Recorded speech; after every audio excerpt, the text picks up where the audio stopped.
ni kendo wantiere karka tielo ni waya ni thuolo ka in gi gino mida wacho mida timo in gi namba mara mugitigi goe kanyang wayude ka thuolo ma wuok kodi achiel kachiel reso pau babadogo nyakora mujong mai twak maduo karka tangeni nitie gino ma coaches ne damedo karka ka to bangi ang watere e pemo ko bene mantiere kor gwenge kan. Yes, loso reso pau no en very important to obro ponjo jini kikling kaka pau moselal mang'eny ndalo mag mpira ni. Adwa paro ne ji gimomiyo wareso pau mar Babadogo ni to ji oungana te mondo otim kamano nikech osebedo ka nitie developers mawuok to biro to wacho ni pau margi to osebet nitie parents kod the elite community mok ong'e ni mpira chudoga. Mpira en commercial. Mpira loko ngima mag ji sani. Koro wawe ng'iyo mpira ka gima en mana tugo. Mpira en gima generate pesa, kendo pesa mang'eny at a short period of time.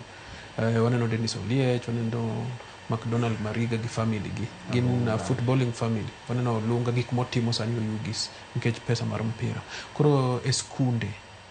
kaka CBC no kel lock system jo nego ng'e ni sani tugo very important. So tugo ni ok nyal tuge, mpira ni ok nyal tuge ka onge pap. Okay? Koro power matindo mano go machon ka onego community rise up sani ochak claim gi either through the county government kata through community initiatives mondo wayud papeka te ji ado ngiso gini ji kikling to pau mana wan tiego mano tugago ngato uso koro ngato develop wanyalo go back more claim more wo gi sirikal sani gin gi good faith kumwa to ji tene no kaka mpira en important sani kaka talent koro chudo koro wadogi kwa pebegi mondo giduog kuom community mondo wa develop gi developing pap ka ema shida nitierega shida achiel Kenya ka loso pap to tieko igni 10 community pitch koro lor pap igni 10 koro ji ok gin comfortable no wigi wil gara ni kare ka yigoga bol ni gin ga gi pap to mane ma idea ma ngato koro iloso pap koro flats chako biro malo to no uri to ga pap koro before ji lose hope to ji were gi gino koro wadwa kwayo bende ni pap kaka no waneno Kakamega ka school games ne biro county government kod the national government ne gionge agreement ni ngama loso pap ni koro pap okuny diere ni onego ket gine grass loom to tieko forever to koro Kakamega no en host school games koro nationals odhi kacha to gionge gi pap gidhi Mumias a lot of logistic gitugo Mumias to gitugo Kakamega high school koro kane nationals biro magine international koro biro koro East Africa mar school games no chuno mar jo county government moloso pap gi 2 weeks giketo turf instead of grass mano nego take long 2 weeks sani tugo go dhi mbele e pabno koro gitugo mana Kakamega Bukungu Stadium to gitugo Kakamega High School gi Musingu koro there's a feel mar host games go kanyo to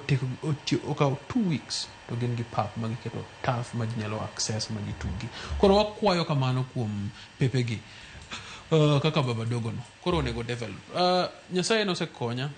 matine ma awuotho iwacho ni people perish because they lack knowledge ta wuotho matino koma dhi aneno ko na dhi Senegal gimamiyo gi produce most players matugo EPL matugo Europe ni coach pap gin gi pewe mantie kaka sub counties manigi gym facility changing rooms showers ma quality standards okay to gin free access nikech ne ging'eyo ni the biggest commodity magi export and football and athletes mano the biggest community magin gionge gi Simba majibro dineno kodgi to ne gi understand gino koro pewe molos Senegal kidhi molos the whole of West Africa amazing kineno pewe molos Morocco ma free access from ngata ma imiyo gi sani gidwa host World Cup giko host World Cup gi Portugal to gimomiyo gichopo semi final e World Cup to ne pesa ma Kenya dhi yudo ka wachopo ni wachopo semi final kata ka win game ono pesa monego develop ji FIFA miyoga gine pesa pile federations pesa mag development koro pau mag kamar Babadogo Woodley Stadium mar umoja cha kolose nitie ga maungano ma ji ni godo ok waluor ni paw bro lal kiloso kose lose ni wabro chulo kwa tugo no jo community ong'ere ga Camp Toyoyo no los kacha to Camp Toyoyo no bet the most used stadium nyaka games mag Premier League NSL itugo Camp Toyoyo lakini the community around ne gi kusanya maging'eyo ni pabno nego chul lakini nitie jowa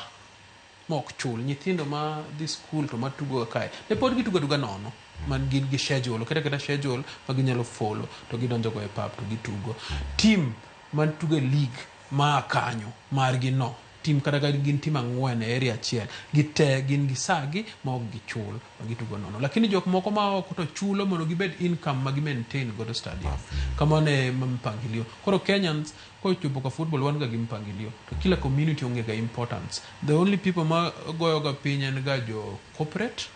kod jo skunde ma wasebede community ma waparo ni som matek onegi tim kamae lakini somo to in gi talent CBC okele kai ko ibere gimoro to walu gimi bere no to dong at the end of life iloso pesa nade ibro dak nade mane midwaro koro nitie values mi yude school to nitie values be mi yude mpira nikech pia nitie mentorship nitie gik mipuonji okay koro sani ng'at mane onge pesa en gi 5.5 million okay ng'at moro ringo mok dwa tugo na national team kech onge kani onge pesa lakini mpira nigi pesa koro en gi 5.5 million ma pok wakwano pesa moko ma oyudo motiyo nega pile kutugo mpira ni koro neno ka ng'ani kodugo e community kae ten ng'at ma different koro knowledge matin mano yude school financial knowledge ma yude mentorship samo tugo ni gi jomo puonje emo biro miyo o develop to pesa ma oyudo 5.5 million dongo odugo e community kae to uplift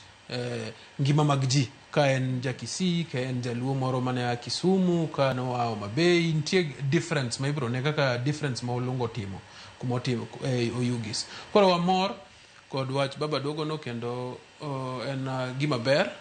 to nego waluwe kiko bed mana gik mano promise to in the next 2 months kendo kampero motocho kuwinjo ni no kwa secure pitch onego secure the pitch to nego lose to Woodley Stadium onego losi Olympic High School ma itugo ga nitie gima league moro mitugo kanyo miluongo ni IBL kuma Irambo wae iluongo ni Interbase League Irambo utugo ga Olympic kanyo pitch no osewache temo developed di ng'eny to kufanikiwa nikech fans koro ma en saa minyalo mulika pitch makamago Kisumu kanolos Moi Stadium dongen public stadium jidonjo to jitugo